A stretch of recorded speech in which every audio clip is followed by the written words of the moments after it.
the open data portal and just some additional follow-up information. So with that, I'm going to hand it off to Ms. Lynch to continue and provide more information. Tia and I and others will be behind the scenes attempting to answer your questions. Thanks so much. All right, thank you so much, Tasha, and thank you to everyone out there for being with us today. We're here to talk about our 2024 appeal rules and guidelines first, and generally, we have incorporated several clarifications about evidence that you can use or that you to submit in order to make your appeals and certificate of error filings successful. We've kind of put this into three little categories as my colleague Gina Mathieson had created this opening act, main event, and after party, the opening act being property inspection information, the main event of our presentation being the launch of RPIE 2.0, RPIE being the real property income and expense form, and then the after party, which will be CCAO guidelines on picking comps. And then, of course, there are some additional bits of information, as Tasha mentioned, decorum and communications and behavior with our office, and then property tax code and choice of forum, as well as some additional pieces of information about publicly available data on our website. Now, the appeal rules and guidelines are designed to provide clarity and fairness and promote accurate assessments through data collection. And we're not here, it's not, they're not, we don't put these together to create obstacles or stumbling blocks for the taxpayers or their representatives, but to provide clarity and helpful information for successful filing of appeals and certificates of error. Note on the appeal filing deadlines, we thought it would be important to acknowledge that we are aware of the new legislation, which provides 30 business days for the filing of property tax appeals with our office, rather than the customary 30 calendar days that obtains in other venues. The assessor's office will adjust its appeal calendar accordingly in compliance with the new legislation, which is effective June 1st of 2024. Our appeals calendar, as always, will be posted on our website once it's available. And that website from our homepage, you can access it. So all filing deadlines as a result are going to be hard deadlines for the entirety of the assessment year. No documents will be accepted after those hard deadlines. We will not accept any appraisals, any other types of evidence, or anything after that hard deadline, unless, of course, there was some technological error on our end that we couldn't prevent or fix in time before that deadline. So general rule updates, clarifications and additions are throughout the 2024 rules. So when you read them, and we know you'll read them, or we hope that you'll read them.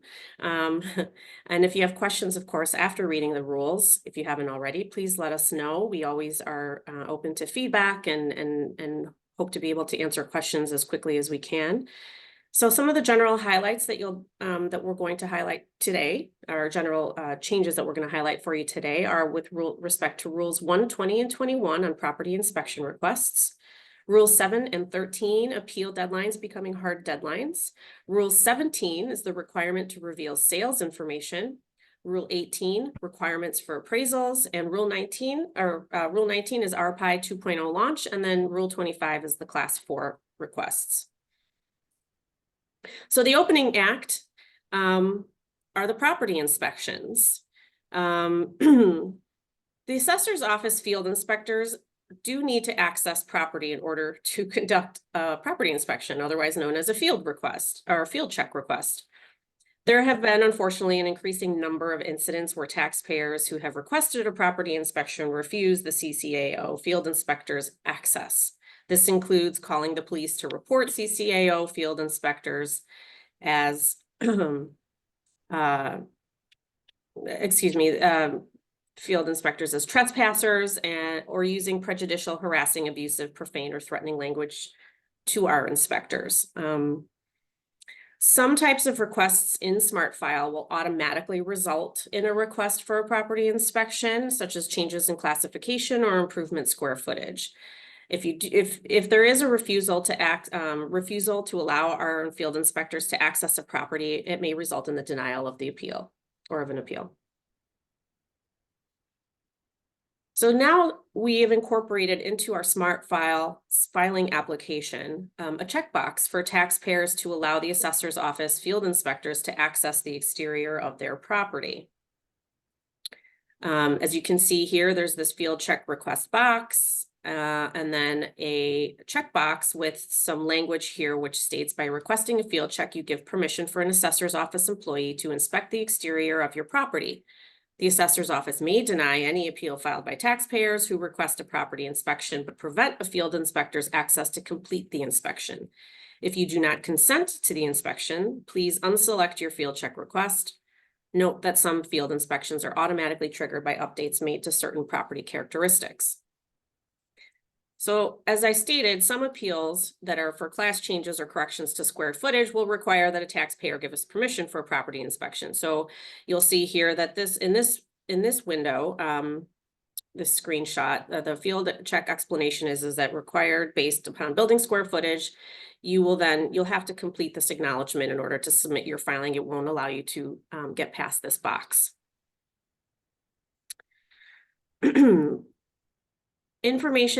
Property inspection general information. Normally, just so for those of you who don't know, the assessor's office only inspects the exterior of a property. At least generally, this is how we operate.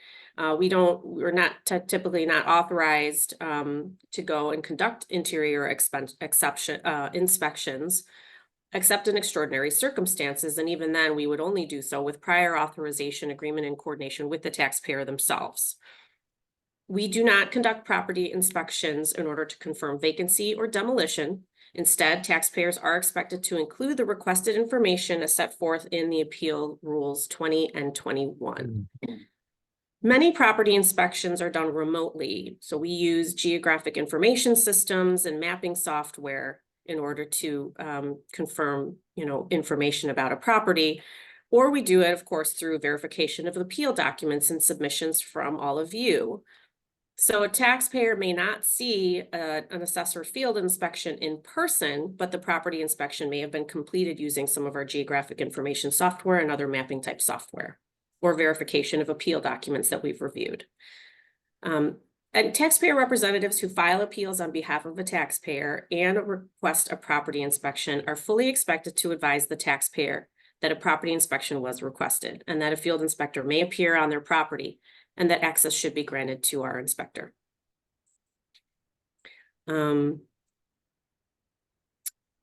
Note on land square footage. A few requests have come in about land square footage to our office. We do not independently validate land square footage for any PIN here at the assessor's office. Instead, we verify the square footage for each PIN with the county clerk's office records, and those records should be identical to what's found on all of the county resources. So the assessor can only grant an appeal based on changes in land square footage when we find that our data does not match the data held by the clerk's office. If there's a discrepancy between a tax parcel and ownership, the legal description on the deed should be compared to the tax map or tax parcel legal description. And this can be done in the clerk's map department.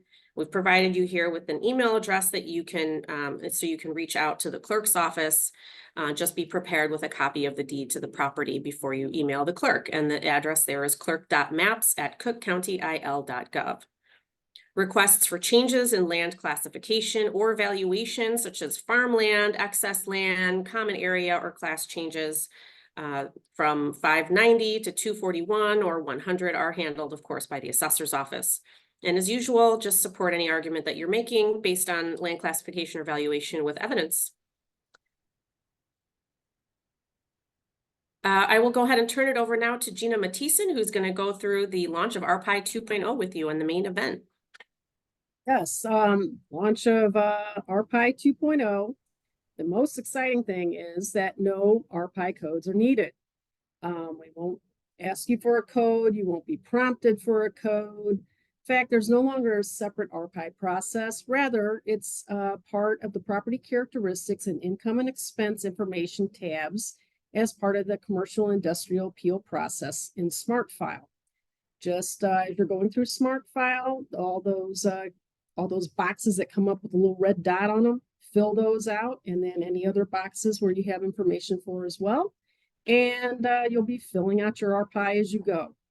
We're hoping that this will be a lot simpler and less time consuming for all our office and also your offices and taxpayers who are filing pro se. And we would like for you to note, though, that incomplete or inaccurate data entry in Smart File may be grounds for a no change result for any commercial or industrial appeal. Why do we collect this information? What we're trying to do is collect more and more data every year to make our assessments better. The more information we have from property owners, the better our information is. Next slide, please. The RPIE is now split into two tabs in Smart File, Commercial Characteristics and Commercial Income and Expense. We're going to go to Commercial Characteristics first. Next slide, please. And here, this shows you what the Commercial Characteristics tab looks like. As you can see, there's different red dots for information that might be required. Next slide.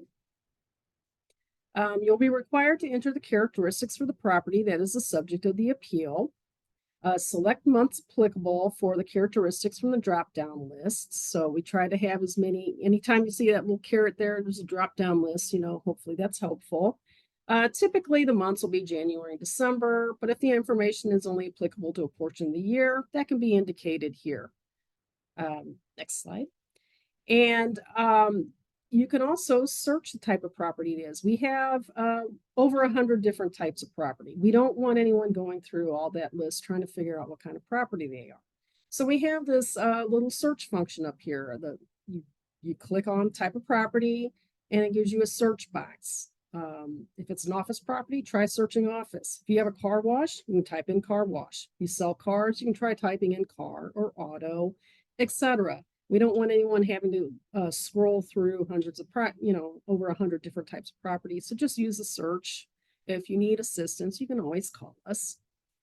Depending on the type of property selected, additional required data fields may appear. So we try to key in the required data based on the type of property that you have. You can enter as much information as is needed. Again, all the red dots should be, all those with a red dot should be filled out. But if you have additional information or if additional information is important to your appeal, go ahead and fill it out. Next slide.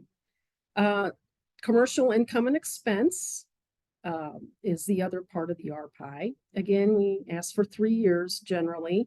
Obviously, if you've only owned the property for 1 year, you're not going to have 3 years. We understand that. But generally, we ask for 3 years of income and expense data, your potential rental income, vacancy, collection loss, operating expenses, and so forth. Next slide. And we do ask that real estate taxes, your real estate taxes be entered not as part of your operating expenses, but it has its own separate line. You can click on the instructions link for financial term definitions and detailed instructions on financial information submission, because we understand that some of it can be, especially if it's a more complex property, some of this info, or if you're new to doing this type of analysis, it can be confusing, or you're doing it pro se. Again, it can be very confusing. So we want to keep people as informed as we can as we go so that they feel more comfortable with the process all the time. Next slide. Now you're not ever required to do comparables in a commercial appeal, but sometimes it's useful. Sometimes you just like to. You have a great comp and you want to enter that information. So we do have a tab for that. Generally, you can enter up to 5, but 3 are required. Next slide, please. You enter the information like square foot per, rent per square foot in the PIN.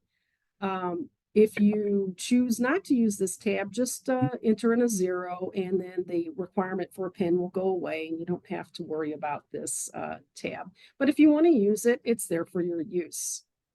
Next slide, please. Rule 19 is more than just the launch of RPIE 2.0. Rule 19 is our rule that gives the different types of of documentation required for industrial commercial appeals. It sets out types of evidence needed. For the purposes of this rule, income producing property is defined as a parcel which is either entirely or in part non-owner occupied and generates rental income, excluding residential properties. I think somebody's, I'm sorry, Tasha, can you have the other person mute themselves, or Christina, can you try to mute everyone? Other than Gina, I don't know who has a second, Tasha. I'm here. I have no idea, and I tried to mute it and was not able to. I'm Sorry not able about to either. I that. think only you can, Christina, as the host. If you click on there's like the little 3 dots on the image, it might have a mute participant.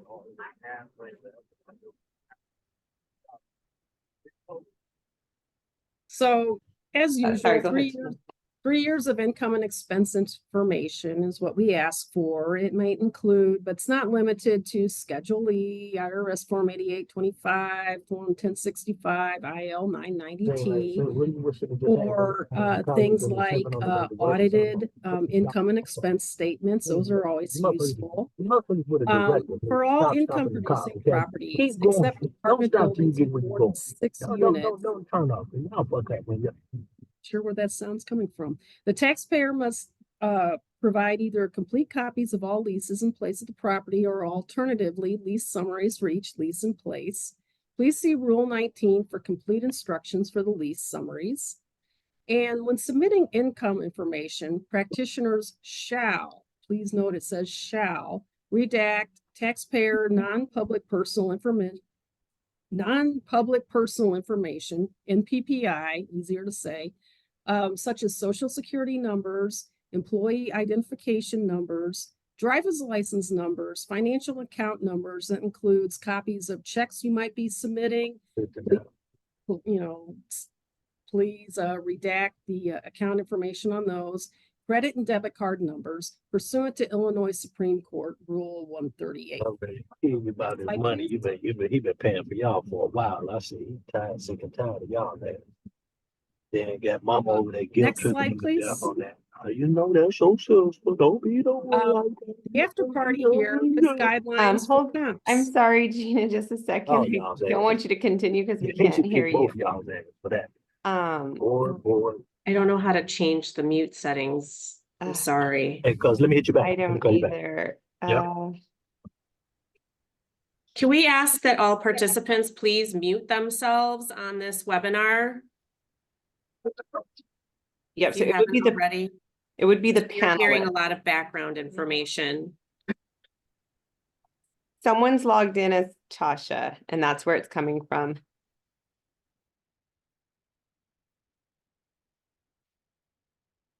Okay, well, it seemed to stop. Go ahead. It looks like Wayne? the other Tasha is now muted. So Okay, thank Now you. muted.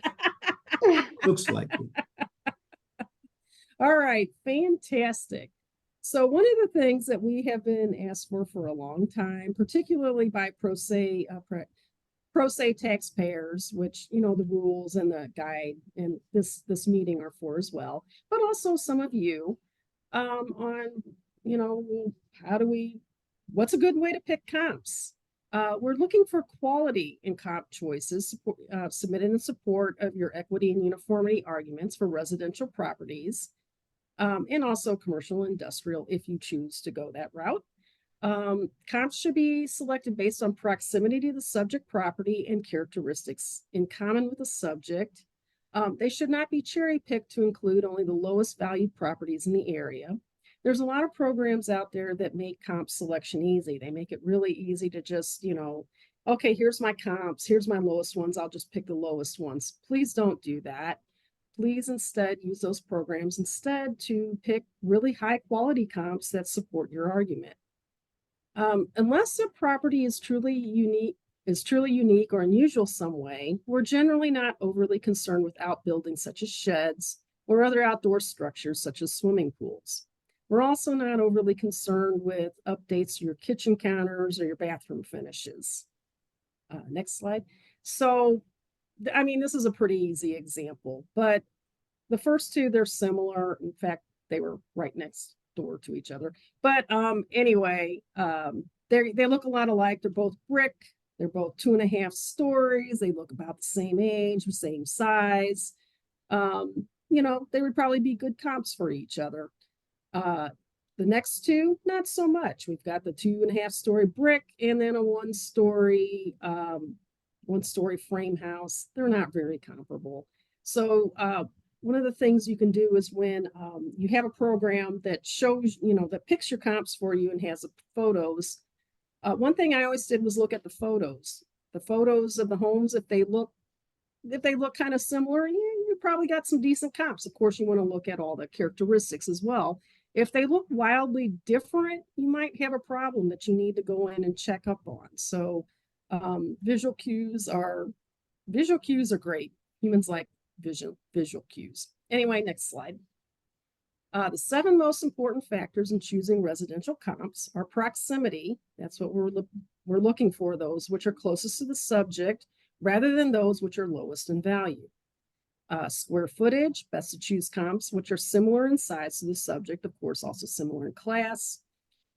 Age, best to choose comps which are similar in age to the subject. Exterior construction, best to choose comps which are similar in exterior construction. Masonry with masonry, frame with frame, and so on. Now we know that sometimes in your neighborhood, you might have the one stucco home in the middle of 2 miles of no other stucco homes.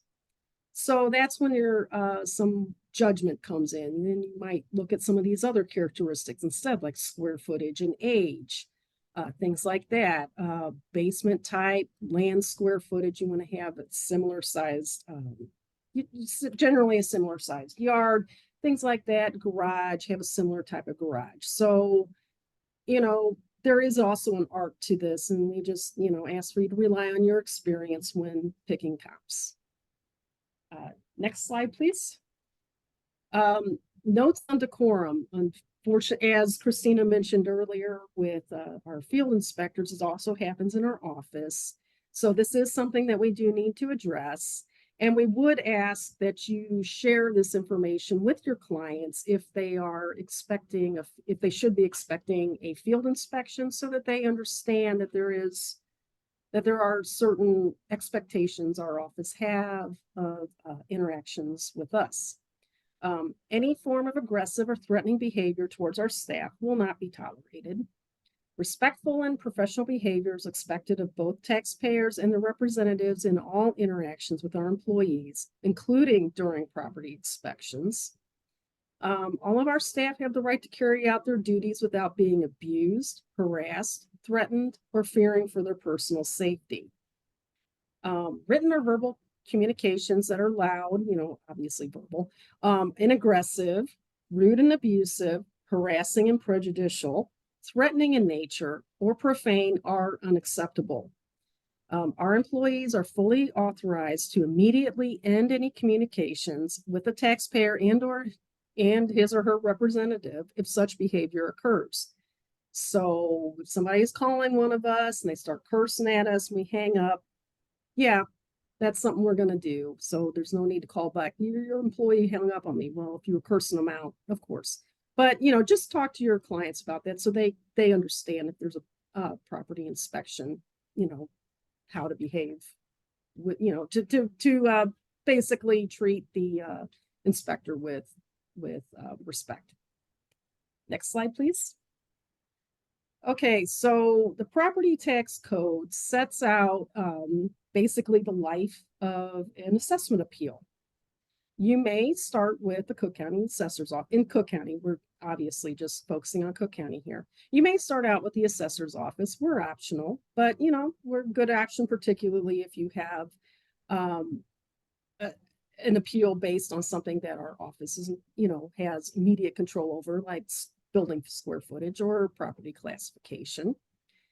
If you are dissatisfied with our assessment or with an assessment decision from our office, you know, you go to the Cook County Board of Review, which is the proper form of appeal to assessor appeal decisions, and it's also required for further levels of appeal.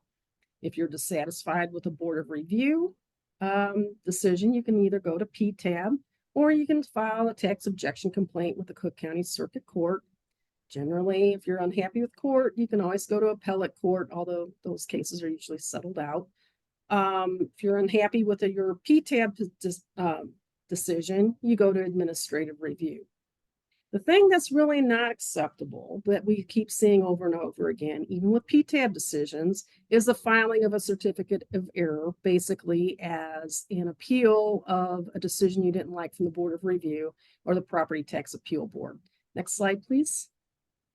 So section 14-15 of the Property Tax Code governs certificates of error and their issuance. If you notice an assessment error in a prior tax year, please file one. However, please do remember the valuations appeals progression from the Property Tax Code. Certificates of error are not an acceptable forum to appeal Board of Review decisions. They're really not an acceptable forum to appeal PTAB decisions, and they're not an acceptable forum to appeal a court decision you don't like. Now, the one exception, which we're going to for Christina Litch with omitted assessments. Thanks, Gina. So when the Board of Review, we issue omitted assessments, and if you appeal them and then appeal them to the Board of Review, the Board of Review may grant a reduction. When they do grant a reduction on an omitted assessment appeal, the only mechanism in place to implement that correction to those reduced omitted assessed values is for the assessor to issue and certify a certificate of error, unfortunately. That's just the only way that we know how to do it. And a lot of that has to do with the timing of when omitted assessment property tax bills are issued. They have to be issued with first installment bills. And so typically the data from the Board of Review office just doesn't hit in time for property tax bills to be issued with first installments. So we have to correct them by the certificate of error method. And then just a few notes on omitted assessments generally. I think most of you know that omitted assessments are governed generally by Article 9, Division 5 of the Property Tax Code, and those are sections 9-260 through 9-270, with some references to omitted property that sprinkled throughout little other parts of the Property Tax Code. The assessor's office, as you know, can only issue omitted assessments for the 3 years prior to a current year. If you decide that you're going to appeal a current year, and we've also issued omitted assessments on that same current year on a current year warrant, you should appeal both. You should appeal your current year and the omitted assessments at the same time as your current year appeal. If you don't, you then would have to seek a reduction through the certificate of error mechanism at a later time, which of course, as you know, just takes longer. When you're asserting a legal defense to the issuance of your omitted assessments, please support it with citation to the Property Tax Code and any case law that supports your argument. Specifically, if you assert that your taxpayer was a bona fide purchaser without notice of the tax, and notice can be either actual or constructive, there is case law on this, please support your contention with the facts and then any documentary evidence as well as the relevant case law that supports your bona fide purchaser argument.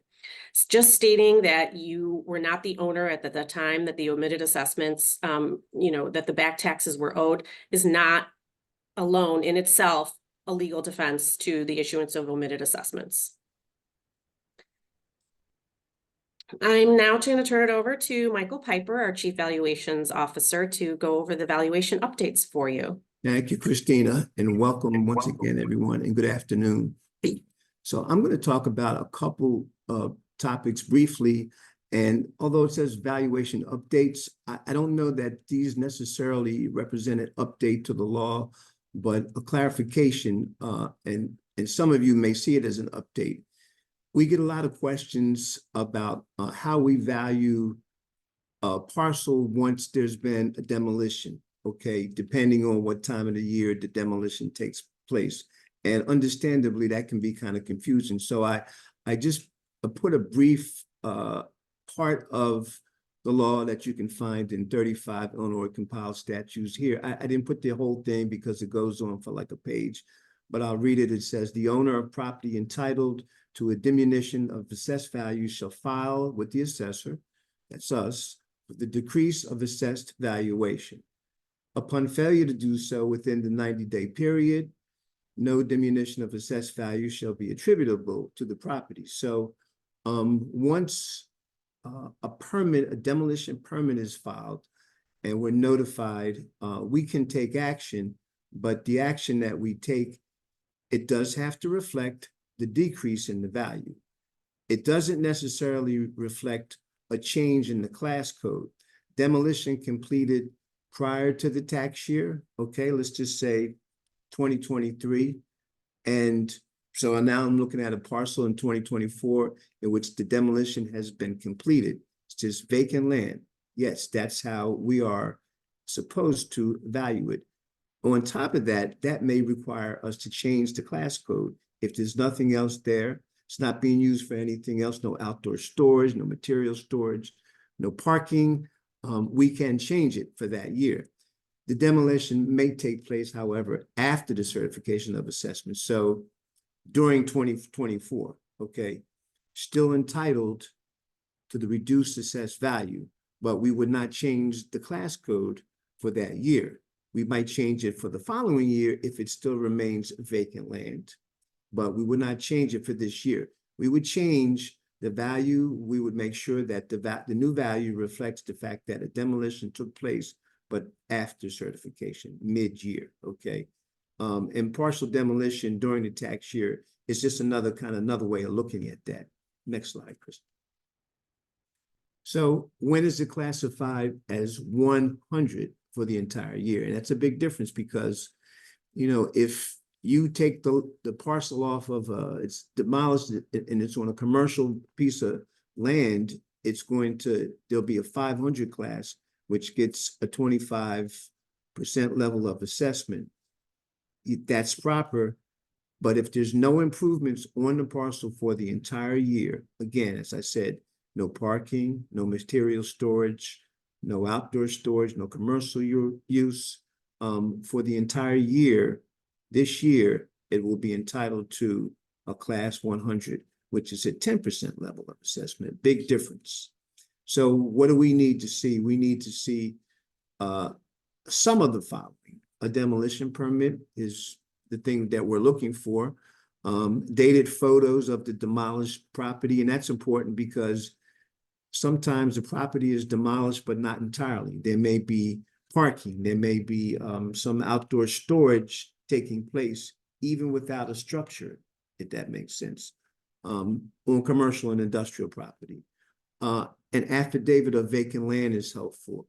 If you don't have any of the above, the demolition contractor receipt would be helpful. At least we know what the intent was.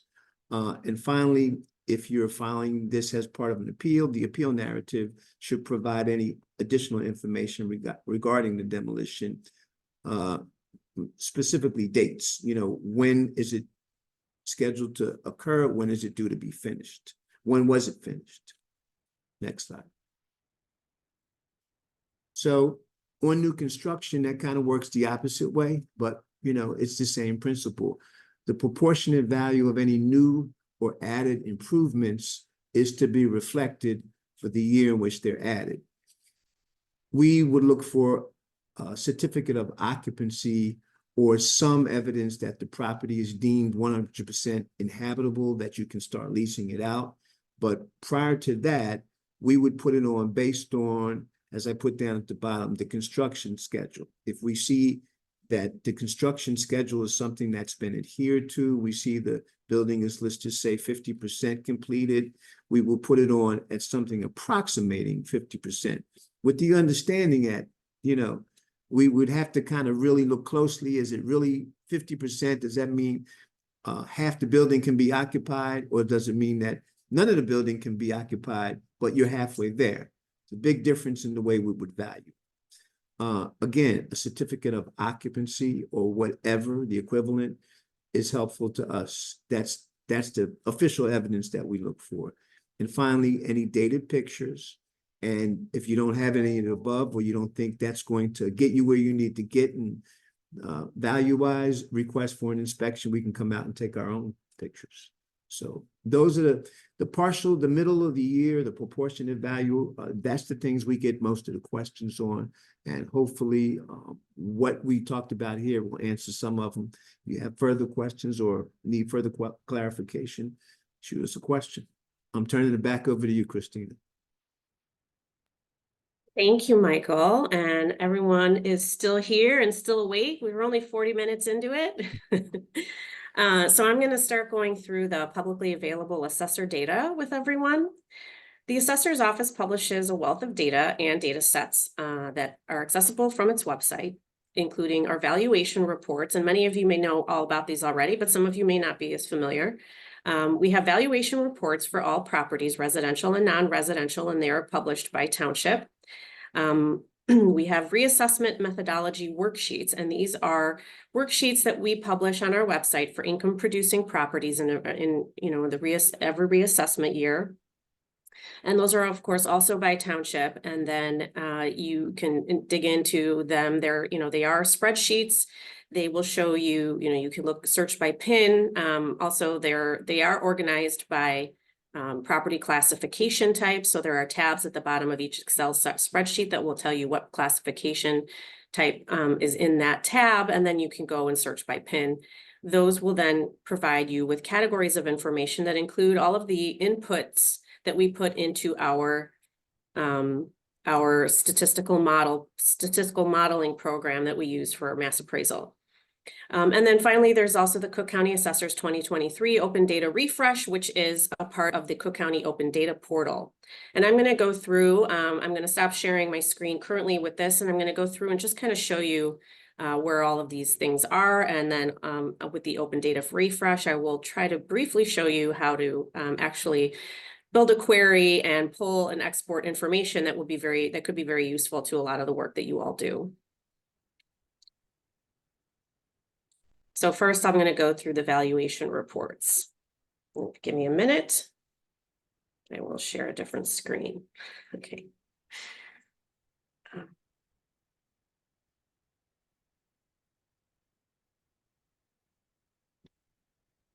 Okay. I got the right screen, right, team? Yep. Okay, great. Okay. So this is the homepage of the assessor's website. From the homepage, which is www.cookcountyassessor.com, if you don't know, you are going to go to this little tab here at the top that says data. Data, what could be there? Oh, if you scroll down, you'll see the valuation reports link. And from there, you can learn about our reassessments. The valuation reports, as I mentioned, are organized by township. And of course, the most recent set that we have here are from the 2023 reassessment. And you can click on any one of these and go into the valuation reports, which will provide you with a high-level overview of a lot of different sales data, median sales prices of single-family homes, 2023 market or median market value of single-family homes for residential, and then also numbers on the commercial side as well. And you can find the residential reassessment report here simply by clicking on this button.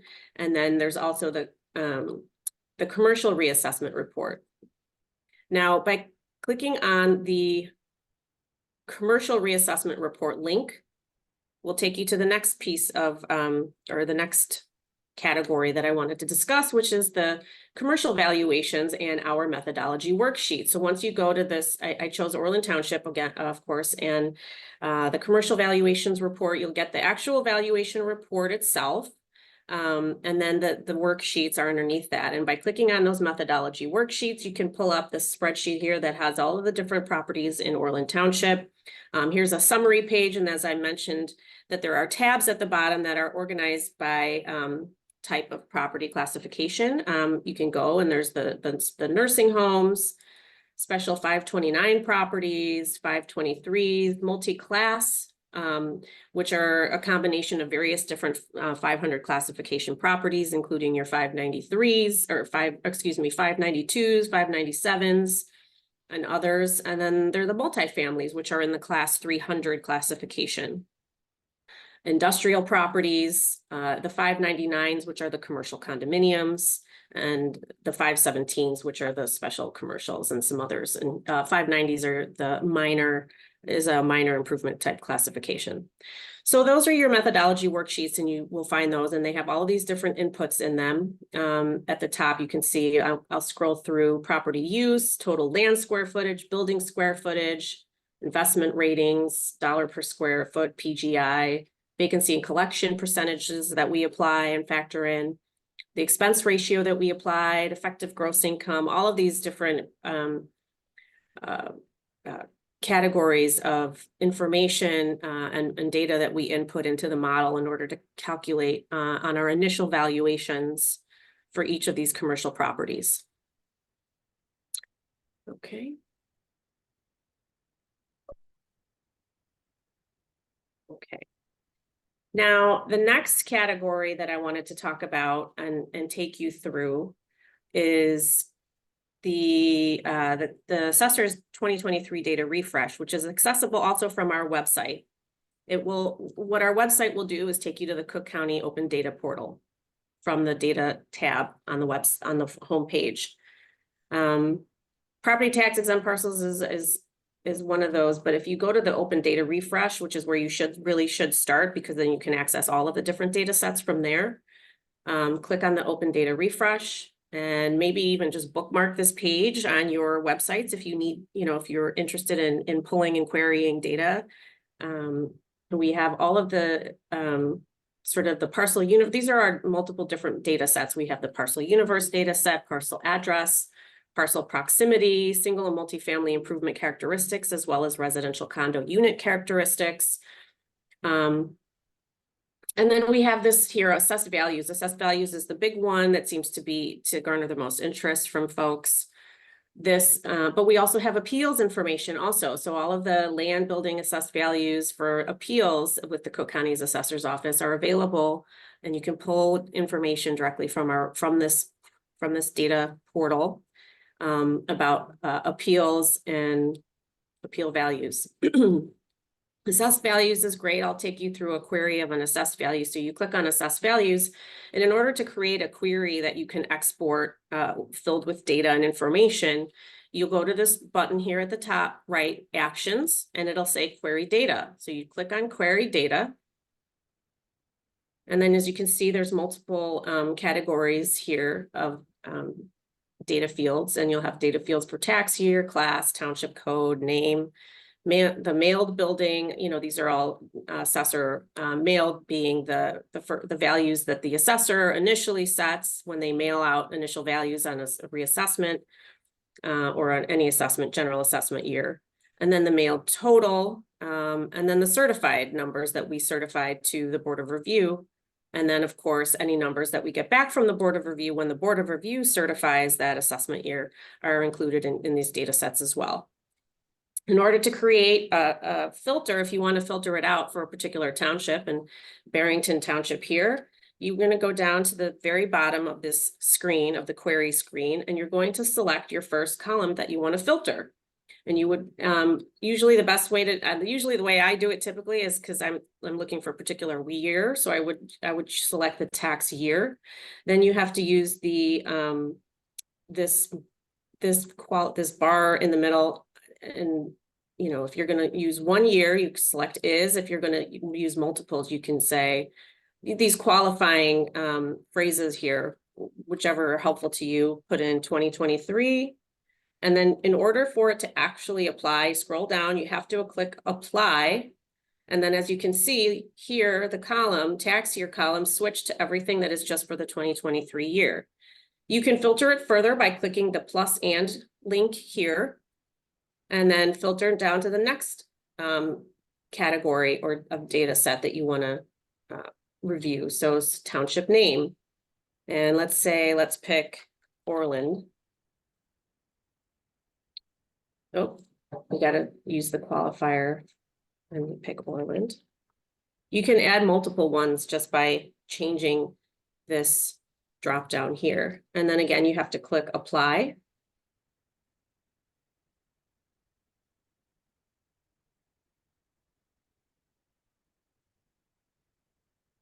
Maybe running into some technical slowness. But once you apply these filters, here they go. So now you see everything is now changed so that the information that is being pulled for this query is for tax year 2023 and Orland Township properties only. And then you can filter it down by the class of property that you would like as well. These are all of the categories that we have for this data set. Once you're done, you click export and you can download it as a CSV or CSV for Excel. Download that data.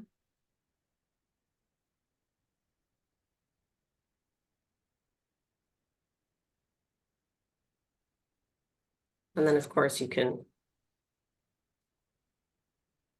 pull up that, you'll get an Excel spreadsheet that will download, and then you can open it and you have your information.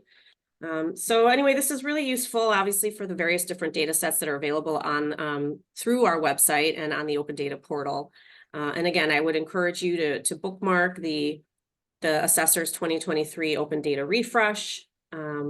It's really helpful and really useful. I do respond to a lot of FOIA requests in order to help my team with FOIA, and a lot of times I'm really just using this this tool myself to produce information that's responsive to a FOIA request.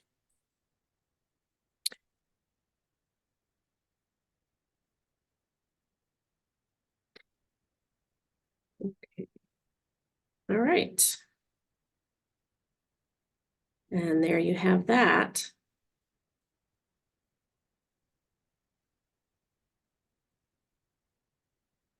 And then the last section that we wanted to include is just a brief overview of mass appraisal.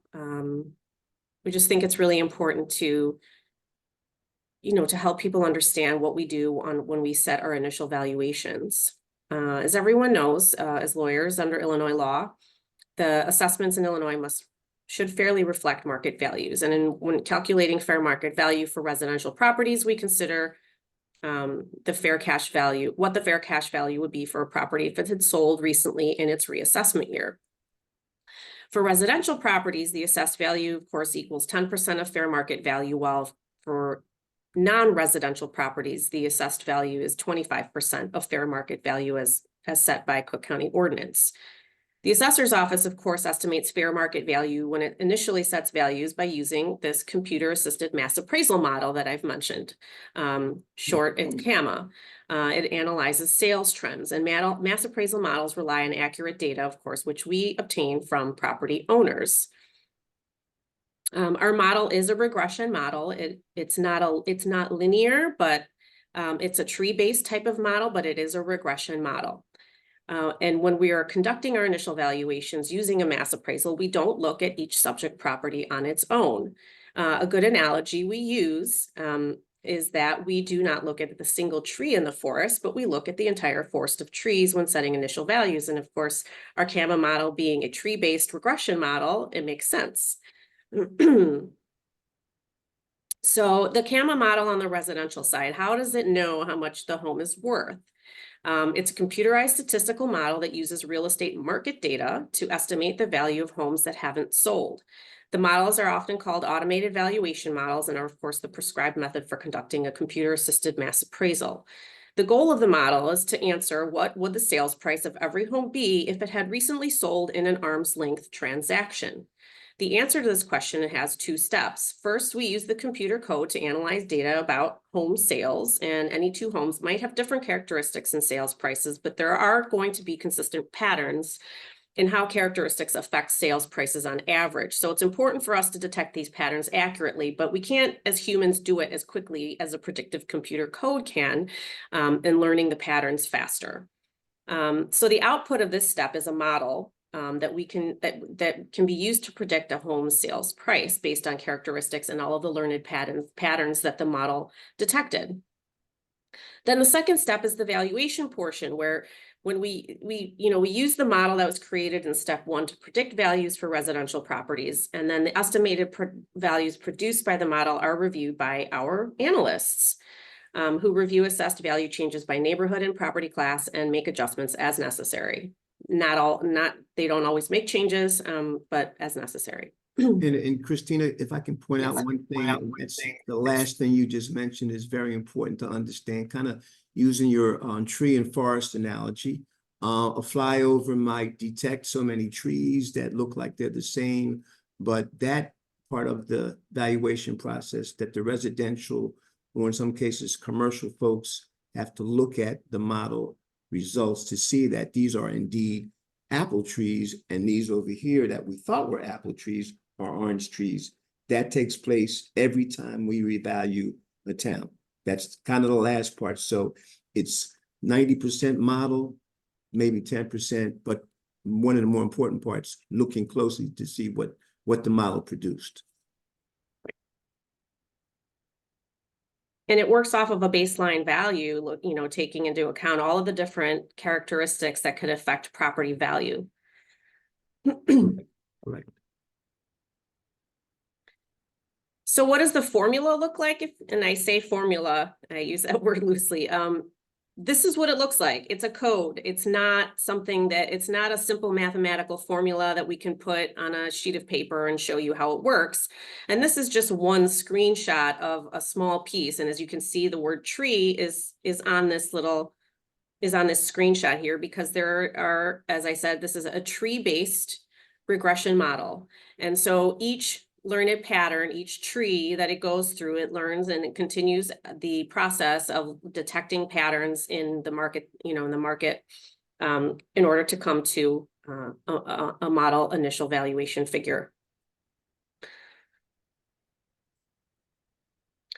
On the commercial side, the CAMA model for mass appraisal, what it does is it determines the average levels for the input of valuation, rents, vacancy, expense ratio, cap rates. As you saw, we have multiple inputs that we use, including those that I just mentioned on those methodology worksheets that I showed you that are accessible on our website.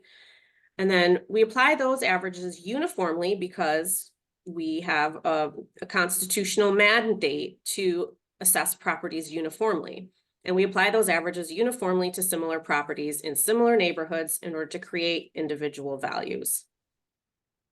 Michael, would you like to add anything on this one too, or?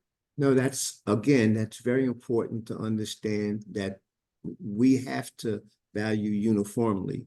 So we do look at averages, which in this case, we're not using the term average as a measure of central tendency, but we mean typical levels of inputs, vacancy, expense ratios, cap rates, rents, as we see the market, as it reacts to the market. We go out, we do a lot of third-party research to find this stuff, but it's what the market is showing is typical for that type of property and for that neighborhood.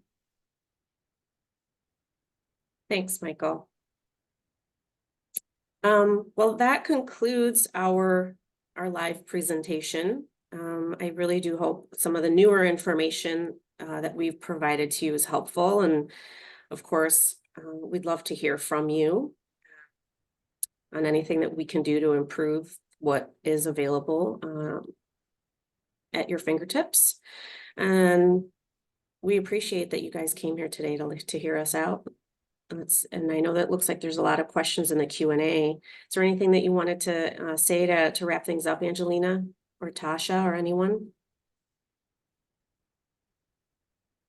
Well, I just want to say thank you for everyone attending, and we've tried to answer most questions in the chat. There's still some that we haven't gotten to yet, so we'll stay on for a few minutes with some answers, and then apologize for my alter ego who attempted to interrupt our presentation earlier. I'm not sure what that was about, but thank you for your patience, and we will attempt to answer your questions, and then the information will be posted on our website, the slides from the presentation as well as the presentation. And of course, the rules are already available. Thanks so much. All right, bye.